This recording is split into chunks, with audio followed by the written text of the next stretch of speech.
दिन काटना अब आसान हो गया था संकेत के लिए।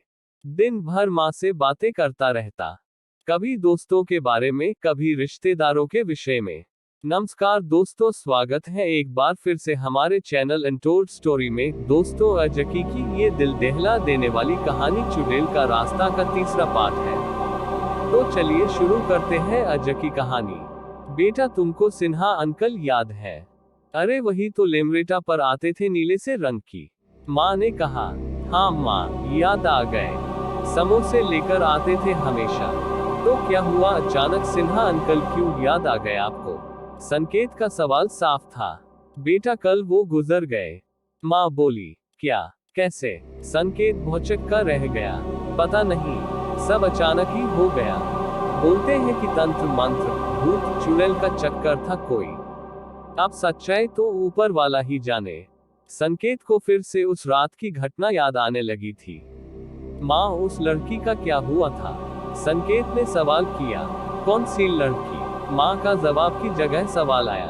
अरे वो अंजना आंटी की बेटी, बहुत प्यारी लगती है। उसके एग्जाम थे ना, क्या हुआ, पास हुई या नहीं? संकेत ने बात बदल दी। तू भी बावला हो गया है, अभी से कौन से एग्जाम आ गए? माँ बोली। कुछ नहीं माँ, ऐसे ही। संकेत माँ को परेशान नहीं देख सकता था। एक तो एक्सीडेंट ही उनके लिए बहुत डरावना था, और अगर चुड़ैल की बात सुनती तो और ज्यादा परेशान होती। माँ, सुशांत नहीं आया बहुत दिन से? संकेत ने फिर एक सवाल दागा।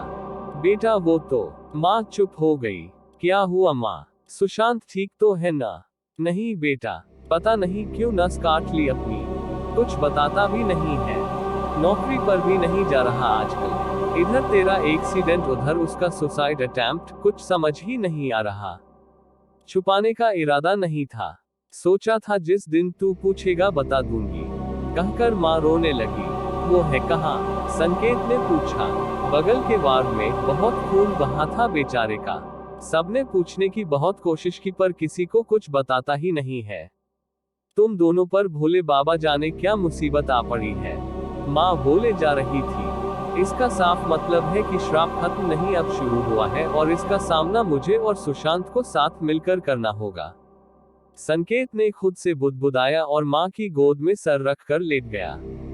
संकेत के दिल की धड़कन बढ़ गई थी। उसका खौफनाक एक्सीडेंट और सुशांत का सुसाइड अटेम्प्ट। संकेत सोच रहा था कि इससे अच्छा तो मर ही गया होता, कम से कम सुशांत पर तो मुसीबत न आती और शायद श्राप भी खत्म हो जाता।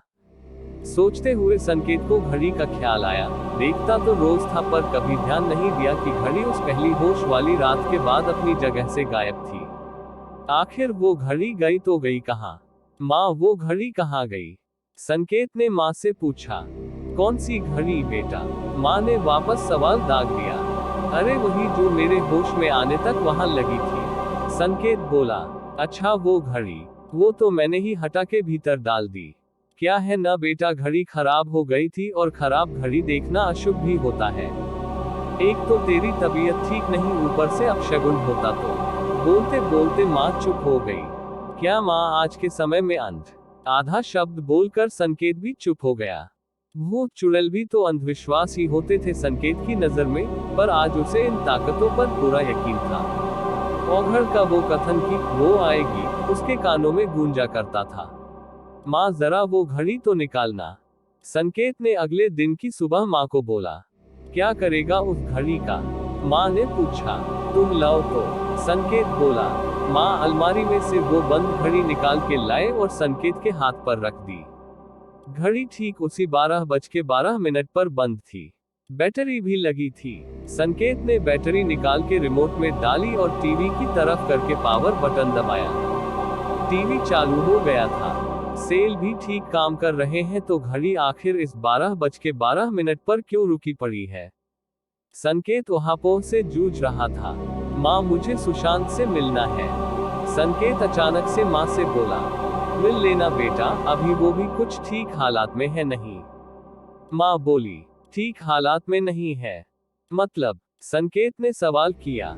हाँ बेटा, कुछ मानसिक सी दिक्कत है उसको, भड़क जाता है, कभी बोलता है कुछ दिख रहा है, कभी कहता है कुछ दिख नहीं रहा, अकेले में बड़बड़ाता रहता है। कुछ ठीक नहीं चल रहा बेटा। अच्छा होगा पहले तू ठीक हो जा फिर ही मिलना उससे। माँ ने जो कुछ बोला उससे चकरा गया संकेत। इन हालातों का सामना करने के लिए उसे सुशांत के साथ की जरूरत थी, पर शायद अभी ये मुमकिन न था। डॉक्टर साहब, क्या मैं बगल के वार्ड में जा सकता हूँ? संकेत ने डॉक्टर शर्मा से पूछा। क्यों, वहाँ क्या काम है तुमको? बस 1 हफ्ते की बात और है, उसके बाद जहाँ चाहो वहाँ जाना, पर कुछ हिदायतें हैं, उनका ध्यान रखना संकेत। No bike riding, no running, no swimming and no outer sports till 1 year. Okay, doctor ने कड़क शिक्षक सी सीख सुना दी। या ओके, संकेत भी अच्छे स्टूडेंट की तरह बोला। पर कसक तो रह रह कर उमड़ रही थी संकेत के मन में। माँ से तो कहने का कोई सवाल था नहीं, और पापा कभी अकेले साथ होते नहीं थे। पापा से आम हर बच्चे की तरह एक दूरी सी थी संकेत की। घर में उनकी पदवी भी किसी पूजनीय देवता सरीखी थी, जिनकी पूजा तो की जा सकती है, जिनसे आशीर्वाद तो लिया जा सकता है, पर दोस्ती नहीं की जा सकती। पर आज सिचुएशन कुछ बदल सी गई थी। माँ बड़े दिनों बाद आज आराम करने घर पर थी और पापा अस्पताल में। बड़ी देर की खामोशी पापा ने खुद तोड़ी। बेटा, तेरे साथ गाड़ी में कोई बैठा था क्या उस रात? पापा का इतना सटीक असेसमेंट सुनकर अचंभित रह गया संकेत। सिर घबराहट में हाँ में हिल गया, पर मुंह से नहीं निकला। बेटा, घबराने की कोई जरूरत नहीं है। मुझे पता है तुम यंग हो, इच्छाएं भी होंगी। जो कुछ भी है मुझे सच सच बताओ, पापा बोले। पापा, वो एक चुड़ैल थी, संकेत हिचकिचाते हुए बोला। What rubbish? पापा के मुंह से बस इतना ही निकला। पापा, मैं चुड़ैल वाले मोड़ पर था। एक बेसहारा सी लड़की ने मुझसे मदद मांगी। मैंने उसे बैठा लिया और 1 किलोमीटर के भीतर ही मेरा एक्सीडेंट हो गया। पापा, वो चुड़ैल ही थी तभी तो गायब हो गई। संकेत बोलते बोलते चुप हुआ, पर फिर कुछ सोचते हुए बोला, पर आपको कैसे पता चला कि कोई बैठा था? बापू तेरा, तूने इतने दिन सस्पेंस बनाया है, थोड़ा सा हक तो मेरा भी बनता है। तू घर आ, तुझे तेरे केस की हर परत उतार के बताऊंगा। पापा किसी डिटेक्टिव की तरह बातें कर रहे थे। बाप बेटे की बातें खत्म ही हुई थी कि दरवाजे पर सुशांत खड़ा था। पहले से थका, दुबला, आंख के नीचे काले घेरे पर होठों पर वही शरारती मुस्कान। क्या बे, मेरे एक्सीडेंट के गम में नस काट ली तूने? इधर आ, बैठ यहाँ, मुझे कुछ बातें करनी है तुझसे।